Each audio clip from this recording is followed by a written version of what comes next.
So we have a quorum, and I think we can begin with introductions. I'll just go around the way I see people on my screen. Makala. Morning. Sometimes it takes a little time for my mic to kick in. Can you hear me? Not yet. There you go. Now can you hear me? Makala, I didn't hear a word you said. Okay. Sometimes it takes time for my mic to kick in. Is it working yet? Not yet. I can hear you, but you're faint. It's very low. It tends to build. Is it better? It tends to get better. We don't know why. It's unlike you to be so moderate in voice. It's not me, Robin. It's not. I'm not in charge. Roy? Roy, I'll be one who no one's here with me. Rachel? Good morning, Rachel Sprague here on Lanai, and I am alone. Ron? Ron Terry, alone in the room. Again, naturally. Oh, poor you. Jody?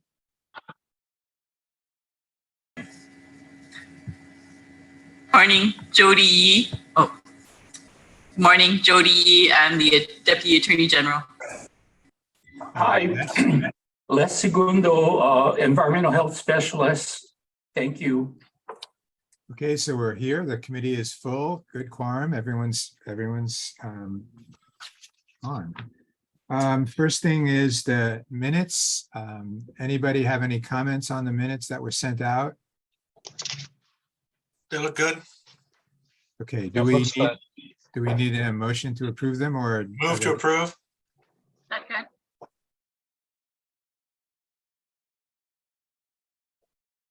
I'm sorry, who seconded? I did. Maka'ala. The quiet one in the corner, the shy girl. Yeah, what are you smoking there, girl? Not enough, not enough. Not enough. Okay. Okay, so the minutes are fine. So let's get started.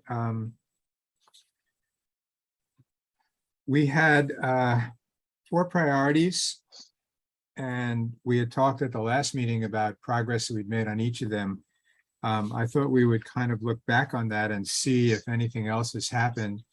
In particular, Ron, I look to you first in terms of the unfinished business. Has anything else moved forward in that conversation? Yeah, I'm trying to think. We had another PIG meeting, I think, after we had one after our last one. We got another one coming up on Friday. We're getting closer to coming to the council with some recommendations. It may end up being, we're not agreeing on everything. I'm having a feeling, and there might be a majority and minority report, that people can just take as they will about, potential ways to optimize the exemptions process, make sure that agencies are doing what they're supposed to do, and that the public is being served, and the environment is being served. So I expect that by December we're going to have a report on that, and the exemptions committee is kind of sort of dealing with it too. A lot of the same people, so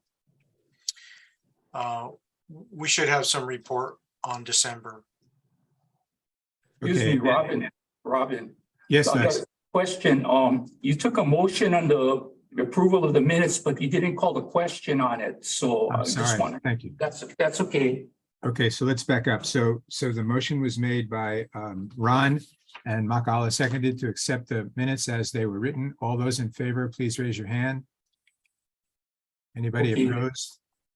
Okay, thank you. Thank you, Les. And while we're on procedure, Jody, because you were not at the legislative committee meeting that was held at 10:30, does that invalidate that discussion? I'm sorry, what was the problem with the legislative meeting? You weren't there. Is that a problem? No, you do not need me. Yeah, Okay. she's not usually at our exemptions committee meeting, so Okay. she's got other All right, things to good. do. Actually, I did try to get into the legislative meeting, but for whatever reason, it never got on. So I had the same trouble. But anyway, all right, good. She's Um, bonus. So let's, so Ron, that's and then the other piece of that, the unfinished business, was the policies and procedures, which I see is on our agenda for the full committee again. So actually, we're moving forward on that first priority of the group to come to some closure on unfinished business. So that's great. We can claim some progress. On the second priority, which was integration with OPSD, I have not done what we had talked about in terms of working with Onana. I've had a couple of issues in the last couple of weeks that have interfered with that. So I apologize for that. It's my intention to speak to Onana after the meeting today and set up something with Mary Alice to move forward on that. Part of the reason that I didn't feel the pressure to do that, though, was the conversation we had earlier stating that since there was going to be so much change coming up in January, we might want to put some of that conversation off. But I still think it's valuable to talk with Mary Alice beforehand. So I will move forward with that with Onana, hopefully at the end of today, to set something up. Chair, I would concur. I think that I'm not suggesting that we put anything in concrete before the administration changes, but I do think when you lay groundwork, it helps you with the changed admin. At least something that you can refer back to and say, you know, this was the sentiment, this was the work, this was the effort prior to you coming on board, and then either get their concurrence or not. But I don't want to do nothing just waiting for the next game, because in my experience, that doesn't help you much, really, because they don't know what they want to do either. So it's better if you tell them. No, I agree. I think one of the things we talked about was, if not Mary Alice, someone on her staff ought to be our liaison, at least in the short term. And it's not just what we want from them, but what they might want from us. How can we be of assistance to them? So it needs to happen. And again, I apologize for not having it happen soon enough, but we'll get on it. So. That's okay. And they haven't had any experience with us either. So they're still developing what they might need from us, what they want from us. And so at the very least, it's a good time for key staff, and Mary Alice can identify those people to be thinking about how best to work with the EAC if they've given it any thought at all. I know Mary Alice has, but that's not the same thing as her head staff who may be there if she needs. Okay, so we'll move forward on that. And then the next piece we talked about was the elevator speech, and I see that has circulated, and I had asked I had asked Les, with Mary's approval, to recirculate that with numbers so that people could actually express a preference more easily. And I also made sure that my quiet voice colleague from Kauai's elevator speech was included because it had been left out. And God knows what happens when you leave her out. So we added that in, and I actually personally thought it was a really good one, Makala. So there were, I think, 7 or 8, and we were asked to kind of talk about them in preference. So that will be part of the conversation. So that moves us forward on our strategic planning capacity to address. I mean, so much of what we're doing is having other groups do the work, and that's great because that would make sense the way our committees are set up. So I did talk to our survey crew. Rachel, you might not know this, but Lisa Grove did the surveys for us. And she checked with her son, who did the actual logistical work on it. And indeed, they did not keep the names of people they were sent to because they promised, or email, because they promised them anonymity in both surveys we did. So there was no easy way to send back, for example, the elevator speech or whatever we wanted to back to those individuals. We could probably, with some staff work, which we don't have, extra time, that is, for staff work, recollect the names you all sent to me to give to her, but that's a lot of work, so we put that off. So short answer is we don't have access to all of the people that we sent the surveys to get back to them. Do you have any Which- kind of a timeline or a deadline on when you'd like to make a decision on a choice? This- On when this we'd could like to- go- This could go round and round and round and never find an end. It's up to Mary, Mary and her committee. They're the ones dealing with the elevator speech, not us. I just am including it as one of our priorities, and she's moving on it quite well. So that's a question you ought to ask when we get to that report on the INO committee. Yep. And it is a good one, obviously, Makala. We do need to close that. And then we need to talk about what do we do with it? Is that something we talk about with Mary Alice in terms of, do we have some kind of strategic marketing visibility thing?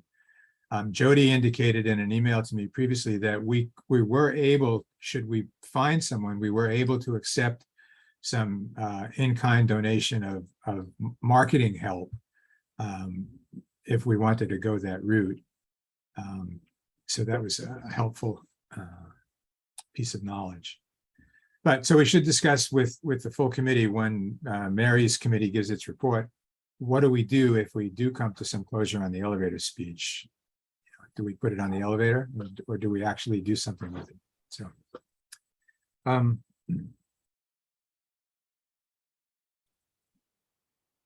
So anything else on that third bullet, the crafting of the elevator speech and outreach to provide a broader public understanding? Again, INO is dealing with not only the elevator speech, but having a conversation in one of their sessions about what we are. So I think, again, we're moving forward on that particular issue. Any comments, questions?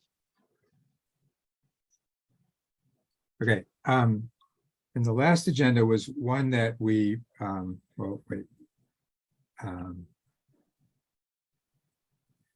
last issue was our carrying capacity, and our discussion with that was what role could we play in that? And we had a good discussion about that. I don't think we came to any closure on it, other than to really focus on the overwhelming challenges that were presented by that idea. Any comments on that one? Yeah, I was wondering if the legislature could appropriate money to do a study, or they've done these types of studies in the past, and I think the planning office used to do a lot of them. So You mean for a carrying capacity study?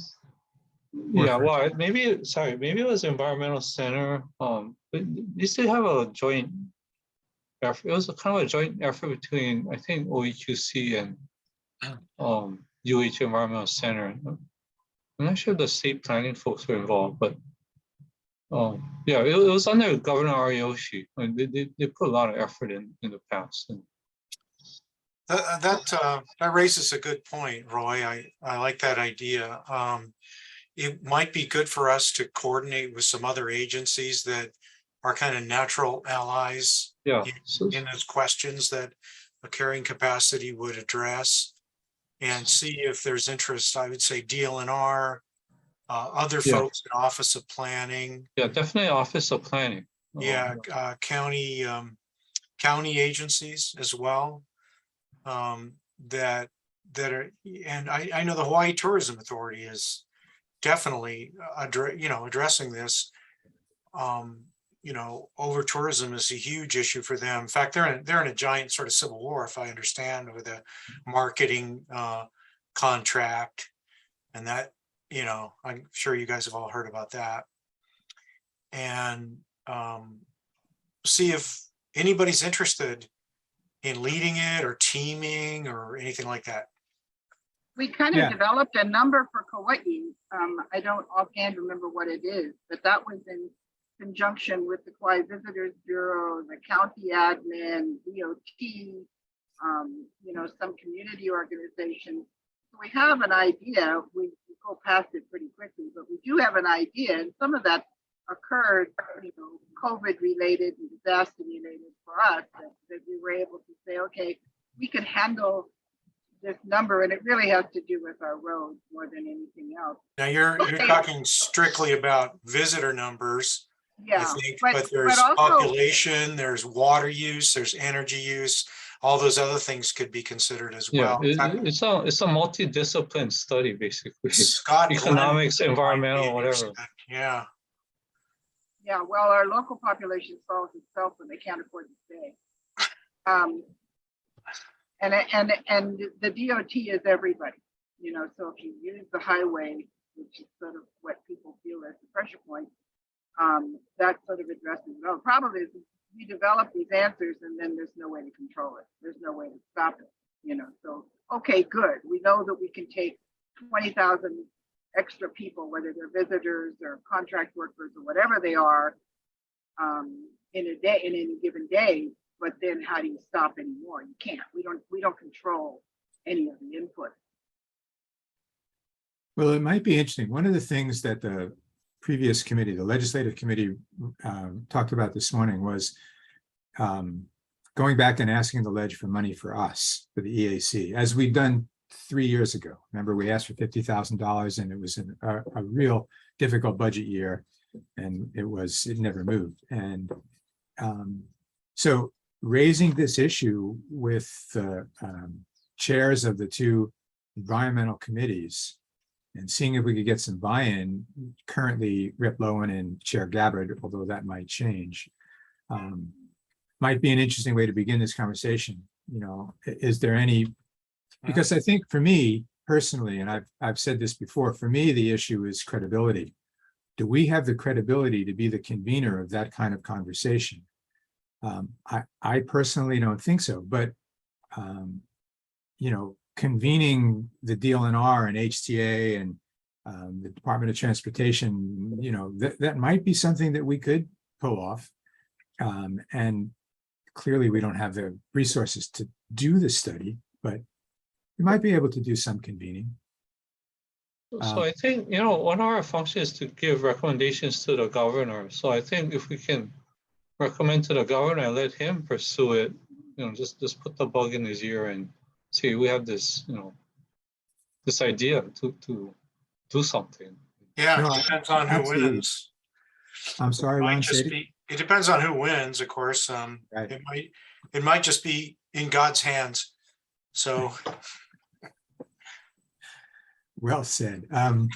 The legislative committee actually broadened the request for Onana and I to meet not only with the chairs of the two environmental committees, but also with the governor's office, specifically thinking of Sylvia Luke, who's already begun working on the budget. And so we didn't specify her name because she might not win, but we did say with the governor's office as well as the chairs of the two legislative committees. So your idea is a good one, Roy, about provoking or encouraging legislative leadership on this issue with us as the instigator. Okay. Well, governor and legislature need together. Yes, absolutely. Sorry. So those are the four major priorities. So the other thing, excuse me, I wanted to raise today was that last item, number 4. What are there, given the progress this EAC, not necessarily us, but the EAC has been making on those 4 top priorities, what if we look towards the next full year, what do you think we can reasonably accomplish? What would you like to see have happened by the end of the year?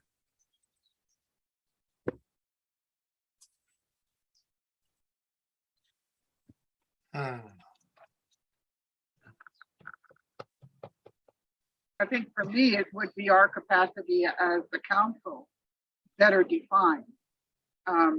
Just the cred you're just talking about. What is the specific Kuleana? Because we are evolving. We changed a lot in the last couple of years. And I think in my world, that means we get to say, we get to write it, you know, we get to change it if we want to. And I welcome that meeting that you're having, especially with Sylvia, who's such a good thinker, about how we can work together. Who are we as it relates to state government? We are an advisory council, specifically what are the channels of our advice and to what end?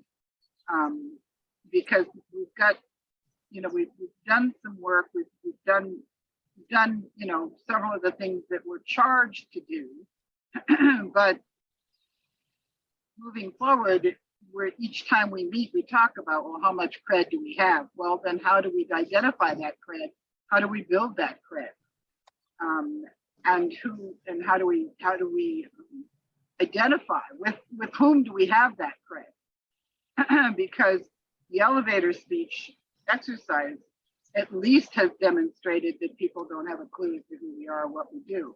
I don't see that as a bad thing. I see that as a good thing. We're not having to live down what a previous group did or adjust or change anything. We get to write it.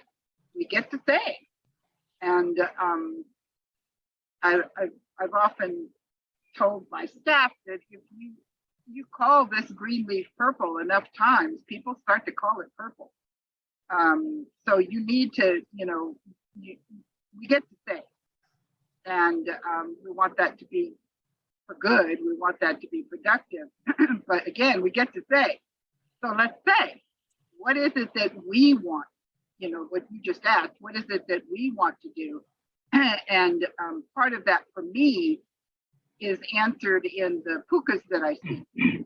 What is it that the state is stymied in doing? What is it that they're, and we've named one obviously with carrying capacity, but in smaller ways, what do these agencies gain from hearing from us on anything? Because right now we mention them in an annual report and they go through an exemptions exercise that most of them are surprised when they find out has a value to them. But I am hesitant to say, we asked the other guy what he wants of us, but I think we are also capable of looking at the pukas. What's missing right now, and are there any of those that we can fill, cred-wise and environmentally? Right? What are we missing that we no longer have an environmental center, for example? What was the purpose of that that's no longer being filled? Is there any piece of that we can help with? And I wasn't around when it existed, so I don't know. I think that approach would be very supportive of any request for funding for us. To say, what do you need for us to do? And then we could say, well, we can do that, but we're going to need some resources to do that. That's right. But you got to get the answer first. Right. And you got to figure out what they need and what role we can play. And part of that, I think, comes from our connection with OPSD, which we need to flesh out. Okay, good. Anybody else thinking the next 12 months, what you'd like to see? So yeah, I think the value of our group is that we're you know, we have a lot of knowledge and we come from a diverse background, and so I think it's not, we don't have to do anything. We just have to come up with really good recommendations, and when you come up with good recommendations, you gain credibility. So I mean that's what I was looking at. But anyway, you know, we talked about a little about the silos in that carrying capacity. I think one thing, well, personally, one thing I think we might want to consider pushing is that Department of Environment idea, because right now, DLNR, DOH, you know, Department of Ag, they're all going in separate directions. Nobody's coordinating overall priorities for the state. And of course, in the city, the counties are doing their own thing with, you know, water pollution control and so on. So I think really you need to spend the money, environmental dollars where it does the most good. And my just observing, you know, I'm not an expert on watershed, but you know, you have all the invasive species issues that are getting worse. Is kind of almost like exponential, and for me, I'm in water pollution, and what happens in a watershed affects the near shore water quality and all those things. So you got to look at the whole thing together and set priorities. And right now, I don't think enough money is being spent on watershed. And all the sediments, invasive species destroying the forest and causing erosion and all those things. It's just, yeah, that's my viewpoint. So, and I think Department of Environment would be nice. It's just a central coordinating, a central department with and just one goal: improve the environment. And how do we do it? Let's coordinate things. Let's not, duplicate things. Let's not let things fall through the cracks and so on. It got a little more tread this past year than in previous Yeah, year. it takes time, but So yeah, I had brought it up with Scott and Suzanne Case, and they said, "Well, yeah, it's a good idea, but they would spend all the whole administration, it's too much work to do." So they said, "No, they don't want to, try that." So I agree. Yeah, you need time and effort. It's well, it'll gonna be take interesting to years. see. Yeah. It'll be interesting to see if Rep. Bowen is pushing that again this year, which Yeah. we'll find out. Yeah, if she is, we should support her big time. I feel. I agree. I agree. Ron, anything you see for the next 12 months? Well, yeah, just go see if there's interest among the agencies, among all the different agencies. Have us reach out to each one of them. Write a letter, follow it up with emails and calls to see if it's something that resonates with them, and legislators and agencies. And I think we need to talk about what nobody's really interested in a study per se. People want to see outcomes, and what can our administration and legislature do to reduce the impacts we're seeing with increased tourism, population, energy use, water consumption, water pollution, everything that accompanies this growth. How can we, is there a way to frame it in terms of limits, things that we need to limit in some way? Because until very recently, it's just more tourists is more good. And we thought that was going to be over with the pandemic. And then as soon as the pandemic was over, same old, same old. And I think, some agencies are good with it and some aren't. But if this continues at this rate for 5 years, I just can't see anybody in Hawaii being happy. And, we should make noise and see if there's other agencies that are interested in this. If there's not, then maybe it's not time. You know what I mean? I also think I get thrown this a lot, which is you spent a whole lot of money in Honolulu. You really understand, you've identified the issues, you understand the issues, you have a watershed management plan, you know what needs to be done. Now what? So when we actually do the project, and there's been a few that we've actually done, they're never exported. The whole idea of doing the work in Honolulu, and you've heard me say this ad nauseum, is small enough to get it done, big enough to matter. We are a good example of getting some of this stuff done, but nobody ever says, okay, let's do that. Let's follow that path. Let's follow that trail, even if it's the money which has been invested. And the second thing is, when you talk to DLNR, we get, whatever it is, 1% of the state's budget. And somebody came back to me the other day and said, do you realize how much money that is? That's a lot of money. They keep saying, well, it's only 1%. Maybe, but it's a lot of money. Yeah. And when you're talking about invasive, I've got 4 agencies to deal with, 4 departments to deal with. I mean, DOFA is supposed to be, it's just, silo isn't even a word. There's this siloed deal, and so I don't know whether it's a Department of the Energy or taking a larger watershed look at things or using the examples we have, but in my world, we're not doing any of that. Rachel, you want to add to this conversation about 12 months worth of planning and vision, what you see? Yeah, I mean, I think it's hard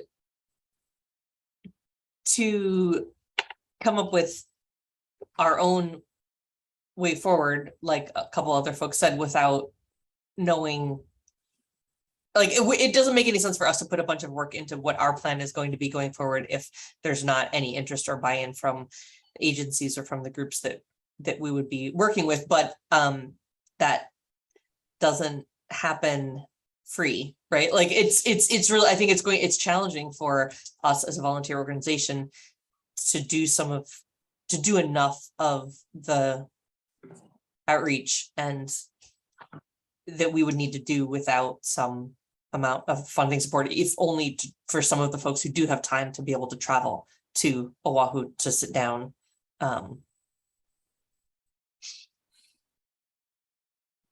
Yeah, I mean, and there's so much change. I mean, I'm looking at Maui County. I don't know Kauai's politics, and I certainly don't know Oahu's or the Big Island, but I get a little bit of knowledge about ours, and we're up for some major change at the county government. You know, if we get this new guy as a mayor, he's never been in any kind of elected position before. This is Judge Bisson. Victorino has been, you know, around for a long time.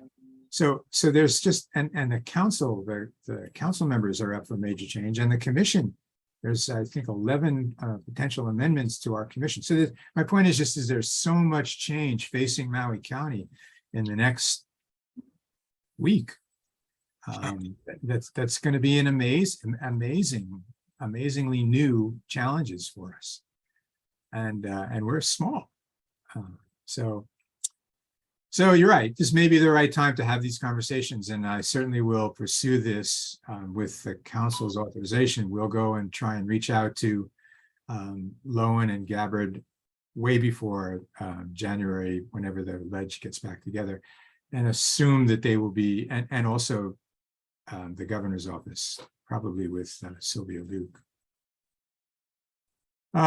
This was a really good conversation. Anything else on strategic planning, Rachel? Yeah, I guess I will also add that, you know, we've talked about some really big picture things, like we just like a statewide carrying capacity study, which was, you know, I think would be fascinating. I think as we sort of talked about at the in-person meeting, it would involve an incredible amount of work up front, especially because the carrying capacity depends on what you actually, like, it can change depending on if you want to maximize income, or if you want to maximize numbers of people, or if you want to increase, you know, the weight of the health of nearshore reef. Like, it depends on what you carrying capacity you can come up with very different answers depending on not just what inputs you use, but what outputs you want. Like the carrying capacity for deer on Lanai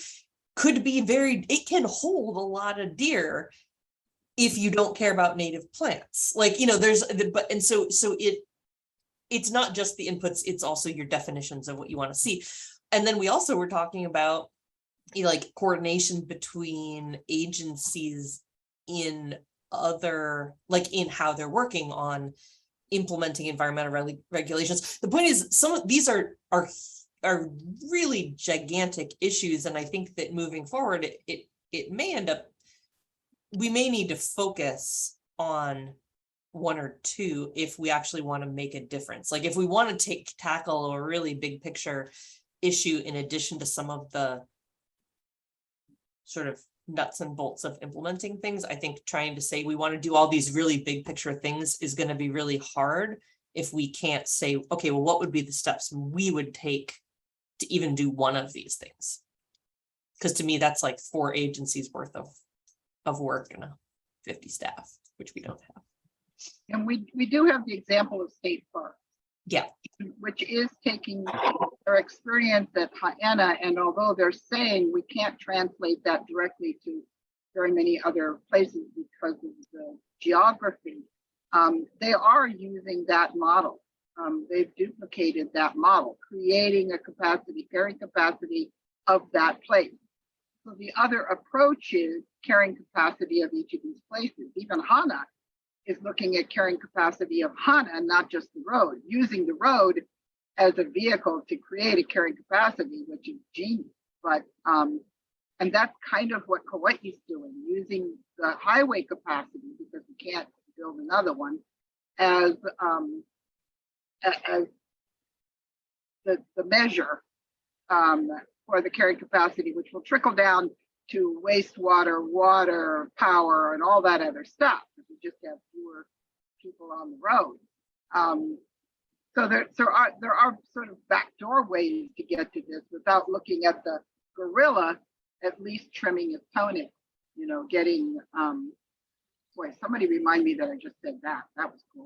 I was gonna say that could be a really cool idea of saying, instead of Where that came if from. trying to tackle all of the different pressures and things that folks are going to want out of a carrying capacity at a state level, maybe the alternative is, yeah, what you just said, flip it and focus on some high priority, or again, and then there would be like who gets to be included, but like just, and maybe it's just not even priority, focus on some case studies of using Haena as a jumping off point and saying, okay, what are some other communities that are small, maybe, that have interest, and where they want to help define what carrying capacity means for their community, and the environmental council can help facilitate some of those processes, or at least like connect people to then those can be used as a model or a framework for thinking about it in other places.